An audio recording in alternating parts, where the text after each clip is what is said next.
Halo pemirsa, berdasarkan data dari Badan Pusat Statistik Perekonomian Indonesia menurut PDB, atas dasar harga berlaku mencapai 4,92 kuadriliun di kuartal 2 2022.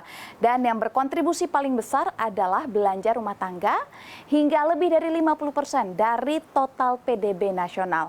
Di kuartal 2 2022 ini saja, belanja rumah tangga sudah meningkat 2,42% jika dibandingkan dengan kuartal 1 di tahun 2022. Ini artinya apa? Artinya, meskipun pertumbuhan ekonomi Indonesia sedikit terkendala, namun dengan adanya kebijakan yang diberikan oleh pemerintah tidak menghilangkan minat masyarakat untuk mengeluarkan dananya demi memenuhi kebutuhan sehari-hari. Berbicara tentang kebutuhan sehari-hari, siapa sih yang nggak tahu Unilever? Salah satu produsen kebutuhan sehari-hari terbesar di dunia. Dan Unilever sendiri di Indonesia sudah beroperasi lebih dari 80 tahun dan menghasilkan banyak sekali merek yang tahan banting dan juga jangka panjang. Lantas sebenarnya apa sih strategi dari Unilever Indonesia untuk bisa bertahan di tengah gempuran ataupun tantangan yang ada? Narasumber saya, Ira Noviarti, Presiden Direktur Unilever Indonesia, akan menjawabnya untuk Anda.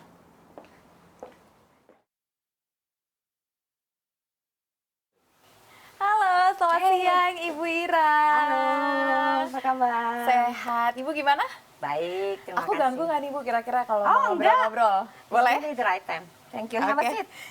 Terima kasih Ibu Ira sudah menerima kedatangan saya, sudah mau berdiskusi bersama saya. Senang sekali Ibu. Terima kasih banyak. Terima kasih. Senang sekali bisa ketemu dengan Chef. Siang atau pagi ini ya? Udah siang Udah ya? siang. Oke Bu, kalau gitu kita langsung saja mulai diskusinya. Kita tahu ya Bu, isu resesi 2023 ini merebak di mana-mana. Iya. Inflasi sejumlah negara sudah tidak bisa lagi dipungkiri. Indonesia termasuk salah satu yang juga mengalami kenaikan inflasi ini. Lalu penurunan daya beli masyarakat akibat suku bunga yang tinggi. Suku bunga tinggi ini juga menyebabkan ekspansi perusahaan sedikit terkendala. Lantas menurut pandangan Ibu, apa sih Bu efeknya terhadap sektor consumer di tanah air? Iya. Sebenarnya kalau saya boleh share ya, isu dari inflasi ini udah kita lihat dari sejak pertengahan 2021. Itu Unilever juga melihat bahwa kita bilang inflations dari raw material atau cost-cost dari raw materials yang kita beli itu mengalami kenaikan yang luar biasa. Dan ini juga terjadi di seluruh dunia ya, tidak terkecuali Indonesia.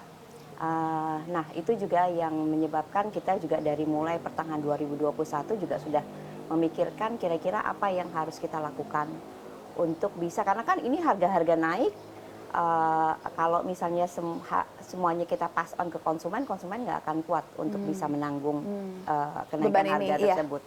Jadi kita melihat bahwa perusahaan-perusahaan itu harus menyikapi selain menaikkan harga juga melihat opportunity untuk melakukan cost saving istilahnya. Nah, tapi mungkin balik lagi ke kondisi ekonomi ini kan inflasi berlanjut di 2022. Dan kalau kita lihat di berbagai negara terutama di luar Indonesia, inflasinya ini sampai bergerak sampai double digit ya. Kayak UK, UK in September alone itu inflasinya sudah sekitar 13% gitu ya. US juga kan. Lalu juga pada saat yang sama Federal menaikkan suku bunganya. Jadi ini dampaknya luar biasa. Nah, yang sebenarnya cukup enlightening adalah Indonesia, walaupun juga terkena inflasi, rate-nya masih di batas yang bisa dibilang jauh lebih rendah dibandingkan dengan negara lain ya. Kalau kita lihat Indonesia itu sampai di kuartal 2 2022 kurang lebih sekitar 4,5 begitu diumumkan kenaikan harga dari minyak BBM baru melonjak. Itu bergerak ke 5,9. Lalu sekarang stable di sekitar 5,5-an gitu ya. Saya ngelihat bahwa ini mungkin akan stabil di 5,5-6% sampai akhir tahun. Yang itu tadi bisa dibilang cukup rendah. Apalagi kalau kita bandingkan sama India yang sebenarnya udah 7-8%. Jadi kalau kita lihat dibandingkan dengan developed market yang double digit, kita dalam kondisi yang bisa dibilang bagus. Nah, ini juga support oleh kondisi ekonomi yang juga bisa dibilang cukup baik karena kita punya GDP growth di kuartal 3 juga bergerak sekitar 5,5% gitu ya. So I think we are in the good place. Nah, tapi kita juga tahu bahwa konsumen tidak mengalami kenaikan income yang signifikan, yang tidak lebih tinggi dibandingkan inflasi tersebut. Sehingga perusahaan harus bisa menyikapi kondisi tersebut, di mana bagaimana kita bisa membantu mereduce the pain ya yang konsumen sekarang alami. Yeah. Jadi harus mindful pada saat kita melakukan kenaikan harga, itu harus dipikirkan how is that actually going to impact the consumer's life gitu ya. Salah satu yang kita lakukan strategi dari Unilever adalah kita melihat bagaimana portfolio kita itu bisa dari segi price point-nya itu bisa di-afford oleh konsumen dari berbagai social class gitu ya. Sehingga kalau kita lihat LSM, lower LSM ya, dia mungkin can only afford a certain amount of money yang mereka bisa spend setiap harinya, dan mereka kan juga mungkin income-nya daily ya. Karena mereka income-nya daily juga kita coba menyesuaikan. Ada portfolio yang Rp1.000, Rp2.000, Rp3.000 sampai Rp100.000. Nah, itu menurut saya sangat membantu konsumen kita untuk keep survive in the current environment. Iya. 89 tahun bertahan di Indonesia. Berarti sudah melewati berapa resesi tuh, Bu? Waduh, udah berapa resesi. Resesi terbesar tuh sebenarnya di tahun 98 ya. Iya. Lalu terjadi resesi lagi, kayaknya udah multi recession. Berarti udah mengalami multi recession. Dan Unilever tetap bisa bertahan. Apa, Bu, kuncinya? Kuncinya, ini 88 tahun hampir masuk ke 89 tahun. Jadi sebenarnya kita bisa dibilang living and breathing with the every stage that Indonesia as a country is actually facing, gitu kan ya. I think kalau kita lihat yang pertama adalah the company memiliki aset-aset yang dari brand yang luar biasa kuat menurut saya, dan juga people ya. We operate at the 15 out of 15 categories gitu. Jadi kalau kita lihat kategori yang kita play itu ada di 15 kategori. Dan kita market leader di 13 dari 15 kategori yang kita bermain gitu ya. We hold the market leadership positions. Market leadership position itu menurut saya adalah bisa dibilang anugerah, tapi juga tugas buat kita untuk bisa membantu Indonesia menggerakkan pasar FMCG di Indonesia. Jadi kekuatan dari brand-brand kita itu bisa membantu kita untuk menggerakkan market. Dengan kita menggerakkan market, kita bisa menggerakkan perusahaan. Nggak cuma perusahaan, tapi juga menggerakkan country. Itu satu. Kedua juga kita perusahaan yang bisa dibilang distributions dan penetrations kita bisa dibilang 100% gitu. So kalau kita mungkin di Indonesia ada berapa household? Kurang lebih 69 juta household. In every household di Indonesia, itu paling nggak ada 1 atau 2 brand. Apakah itu Pepsodent, mungkin atau itu Bango. Jadi kita melihat itu merupakan fondasi kekuatan dari Unilever untuk bisa be present and available in every houses and every stores di Indonesia. Dan ketiga, menurut saya yang ini aset yang sangat-sangat penting adalah people. Ya, we have the people dengan growth mindset, dengan resilience yang luar biasa, dan juga cukup loyal. Saya udah di Unilever mungkin udah 27 tahun, jadi bisa kelihatan umurnya berapa. Jauh lebih tua dari saya. Kalau masa kerja Ibu ya, nggak heran sekarang Ibu sudah mungkin ada 27 tahun ini adalah umurnya Mbak Syaf, jadi bisa kelihatan gitu ya. But many people like me di Unilever, dan itu merupakan aset yang luar biasa, dan really help the company to not only survive but thrive in a difficult situations. Iya, dan di tengah seluruh sentimen global saat ini, Unilever tetap bisa membukukan 5% secara year on year. Ini angka yang tidak kecil, ini luar biasa besar di tengah banyaknya perusahaan ataupun brand-brand di bidang konsumer yang justru mungkin gulung tikar. Lantas apa Bu upaya yang dilakukan oleh Unilever Indonesia untuk meningkatkan lagi kinerja ke depannya? Iya, kita melihat bahwa sebenarnya Indonesia sebagai market, apalagi kita bandingkan Indonesia dengan negara tetangga kita, apakah itu Philippines, Vietnam, to certain extent juga India ya. Potensi dari market Indonesia itu luar biasa. Jadi kalau kita lihat zooming in di FMCG sendiri, walaupun mungkin brand penetration kita bisa dibilang 100%, tapi consumption level dari orang Indonesia itu bisa dibilang masih kecil. Ya. So if you look into, kita kasih contoh aja deh, misalnya toothpaste gitu ya. Not everybody di Indonesia itu gosok giginya 2 kali sehari. Jadi kebayang, kalau kita masih di 1,5 per person, kedua kali per person per day, itu sendiri udah growth opportunity, ya kan? Tidak semua perempuan di Indonesia itu menggunakan face care produk sekali seminggu, gitu. Jadi bisa dibilang the potentials of this market is actually really huge gitu. Nah, tapi kita juga sadar bahwa untuk bisa menggerakkan market, untuk bisa winning in the marketplace ya, dan mempertahankan pangsa pasar kita yang bisa dibilang sangat-sangat besar, ya, pangsa pasar kita kurang lebih sekitar 40% terhadap total FMCG market. Kita harus memastikan bahwa brand kita kuat. So jadi first strategic priorities dari Unilever Indonesia adalah brand. How we can make our brand stronger and competitive gitu. Itu satu. Kedua juga strategic priority kita yang kedua adalah kita lihat bahwa Indonesia ini juga bergerak mid to upper consumers itu bergerak dengan sangat cepat. Jadi ya mungkin karena Indonesia semakin ekonominya semakin baik gitu kan, urbanisasi juga mendorong pergerakan dari middle to upper consumers. All of that itu membuat by 2025 kurang lebih sekitar 55% dari penduduk Indonesia itu ada di middle to upper level secara income.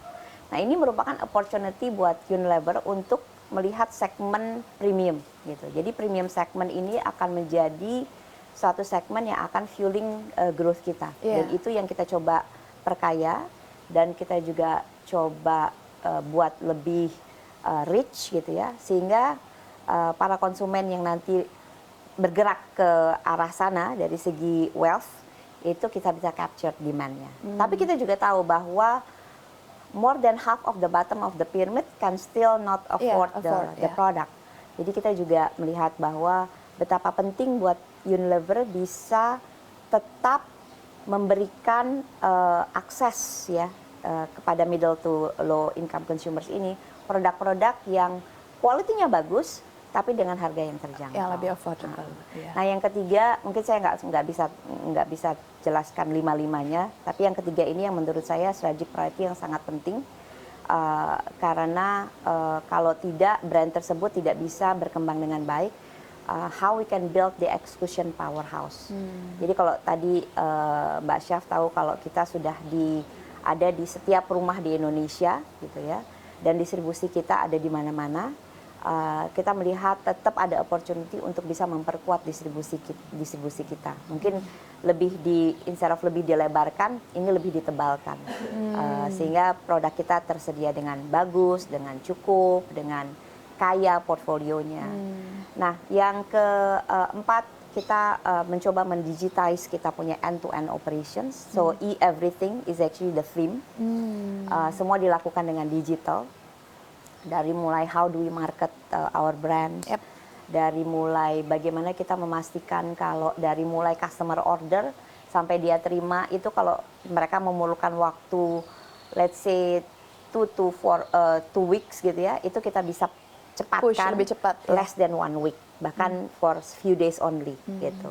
Dan itu diintegrasikan dengan teknologi dan digital. Dan pastinya kita memastikan portfolio kita di the channel of the future yaitu e-commerce itu juga bisa berkembang dengan bisa dibilang double every year. So all of those is actually going to help Unilever grow consistently and sustainably. Dan yang terakhir pastinya kita masih tetap harus memastikan kalau kita leading the front on the sustainable agenda. Karena kita tahu bahwa we need to do good by doing good. Yep. So not only try to get the growth and the profit, but at the same time also we are committed to actually creating the positive impact to the life of Indonesian consumers every day. Every day. Every day. Ya, dan ini berkaitan dengan apa yang tadi Ibu sampaikan. Salah satu strategi, berarti kita bisa katakan ini strategi Unilever ya, adalah tetap menjadi yang terdepan dalam pembangunan bisnis yang berkelanjutan. Jika kita berbicara mengenai sustainability atau bisnis yang bertanggung jawab, seperti apa perwujudan yang dilakukan oleh Unilever? Jadi panduan kita adalah Kompas, ya, strategi Kompas yang memang dilakukan secara konsisten oleh Unilever, tidak cuma Unilever Indonesia, tapi juga Unilever Global. Kalau kita lihat, ini ada 3 pilar yang kita lihat dalam membawa Unilever menjadi bisnis yang sustainable year on year and year. Yang pertama adalah bagaimana kita bisa membangun planet yang lebih lestari. Dan yang kedua adalah bagaimana kita bisa meningkatkan kesehatan dan kesejahteraan masyarakat di Indonesia. Dan of course, kalau untuk Unilever tidak hanya di Indonesia, tapi di dunia. Betul. Dan yang ketiga adalah bagaimana kita berkontribusi pada masyarakat yang lebih adil dan lebih inklusif. Nah, bagaimana kita istilahnya living this commitment. Kita ingin memastikan bahwa semua brand kita memiliki purpose yang jelas. Jadi setiap brand di Unilever itu harus memiliki purpose yang jelas, impact apa yang positif yang dia bisa berikan, apakah itu ke environment, apakah itu ke masyarakat, apakah itu ke social ya. Jadi setiap brand, apakah itu Bango, apakah itu Royco, apakah itu Pepsodent, apakah itu Sunsilk, itu harus memiliki purpose yang jelas. Just to give you the example, seperti contohnya Bango. Apa yang kita lakukan di Bango? Kita bekerja sama dengan para petani kedelai hitam, di mana kedelai hitam is actually merupakan satu aspek raw material yang sangat-sangat penting untuk Bango, dan sangat dibutuhkan, dan kita menginginkan kualitas yang bisa dibilang terbaik gitu ya. Salah satu yang kita lakukan adalah bagaimana kita membina para petani kedelai hitam ini sehingga dia bisa menghasilkan output yang bagus, dan dia juga bisa mendapatkan income yang bagus karena kita membantu mereka menjualkan kedelai hitam itu dengan harga yang bagus ya, sehingga we actually try to remove istilahnya broker di tengah-tengahnya, dan whatever the margin yang didapatkan oleh broker ini kita berikan kepada mereka. Sehingga kita melihat para petani kedelai hitam ini tidak cuma dia punya life being-nya juga lebih baik, tapi juga kita memastikan bahwa kualitas atau apapun yang mereka lakukan itu bisa kita bantu semaksimal mungkin. Nah, ini merupakan bisa dibilang effort yang berkesinambungan. So we actually doing good for them. And at the end, we expect them to actually deliver the best that they can do. Itu salah satu contoh yang kita lakukan, dan masih banyak lagi yang lain, terutama di bagian hygiene. Karena kalau kita lihat Pepsodent contohnya ya, Pepsodent ini merupakan salah satu brand yang bisa dibilang terbesar di dunia. Di dunia Unilever ini Pepsodent Indonesia is number 1 brand. Oh, oke. Jadi kayak nggak ada sih rumah yang nggak ada Pepsodentnya sih ya Bu ya. Nah, kalau kita comparison di Indonesia bisa dimengerti ya, tapi ini comparationsnya di dunia gitu ya, di dunia Unilever istilahnya.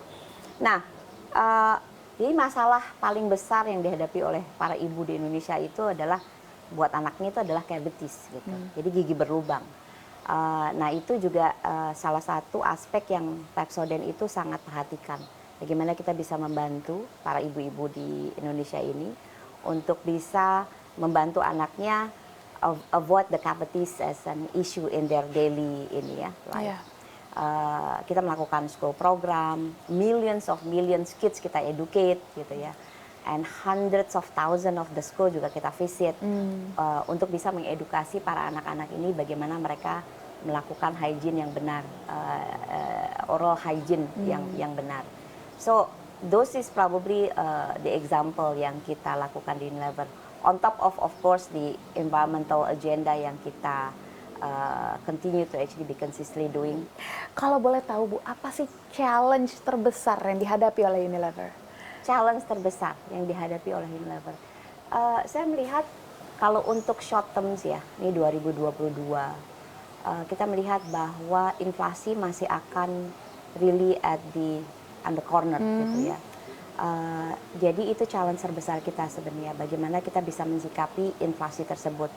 Karena balik lagi, kalau kita try to cope with that inflation through the price increase, pasti hanya price increase, pastinya yang You will lose a lot of consumer. Betul, ya. Jadi itu yang kita lihat, portfolio kita harus tepat. Yep. Level dari price increase kita juga harus tepat sehingga kita tidak negatively impacting the consumptions dari konsumen. Yep. Itu yang pertama. Yang kedua, challenge yang terbesar juga kita melihat bahwa konsumen ini nih need-nya semakin kompleks gitu ya. Makin banyak kebutuhannya. Makin banyak. Mungkin kayak Mbak Syaf kalau dulu only need one face care brand, now you need like 10 face care brand, ya kan? Lalu juga orang-orang yang seperti Mbak Syaf ini semakin banyak. Nah, sehingga bagaimana kita bisa menyikapi lewat solutions, innovations kita untuk bisa fully address the need of the consumers. Akan semakin kompleks needs-nya, terproliferasi gitu ya, sehingga portfolio kita harus semakin kuat untuk bisa fully address the need of those consumers. Oke. Pertanyaan terakhir Ibu, bagaimana Ibu melihat prospek sektor consumer di sisa tahun 2022 ini dan 2023? Apakah masih terus akan diminati oleh masyarakat untuk sektor ini, khususnya untuk berinvestasi di bidang ini, atau seperti apa? Pastinya people will always continue to be bathing, ya kan? Gak akan ada yang berhenti mandi. Gak ada yang berhenti mandi. Wash your face, wash your hair. It's really the industry where during the recessions the product will actually going to be still required, ya kan? Will still be needed. Kebal terhadap resesi berarti ya? Bisa dibilang seperti itu. Lalu juga kita juga melihat bahwa market Indonesia bisa dibilang cukup resilient. We've gone through many recessions, we've gone through many challenges in the economy. Dan itu juga terefleksikan oleh Unilever. We've gone through many recessions and many challenges, but we are thriving, and we are here 9 years for a reason, right? So we will continue to grow, and we will actually continue to grow together with the the life of all of the Indonesian consumers. Dan menurut saya apabila we continue to actually be doing good to the community, to the people of Indonesia. Try to actually provide the best solutions to them, I think the company will actually going to be thriving. And at the same time, kalau saya lihat konsumen Indonesia itu selalu menghadapi cycle yang berbeda-beda. Tahun depan ini kita akan menghadapi, bisa dibilang the start of the elections, ya kan? 2024 elections ya. Kalau saya melihat bahwa mendekati elections itu biasanya belanja lebih tinggi ya? Belanja lebih tinggi. The money that is circulated in the economy juga lebih banyak. I can only see 2023 dan 2024 to be the best year of the consumptions untuk konsumen di Indonesia. So we are ready to really capture that potentials. Oh wow, thank you very much Ibu Ira untuk waktunya. Senang sekali bisa mengetahui apa yang menyebabkan Unilever ini bisa sukses. Kami doakan semoga Unilever terus bisa memenuhi kebutuhan masyarakat dan terus berkembang menjadi lebih baik. Terima kasih banyak Ibu Ira. Thank you, terima kasih. Ya demikian pemirsa diskusi saya bersama dengan Ibu Ira. Tadi kita sudah mendengar bagaimana strategi poin yang dilakukan oleh Unilever hingga akhirnya bisa bertahan 89 tahun. Jatuh bangun itu pasti, tetapi karena strategi poin yang kuat, people yang juga sangat di-maintain dengan baik sehingga Unilever bisa growth dengan sangat baik hingga saat ini. Demikian diskusi saya. Saya Syafina Nasyar pamit undur diri. CNBC Indonesia Beyond Business.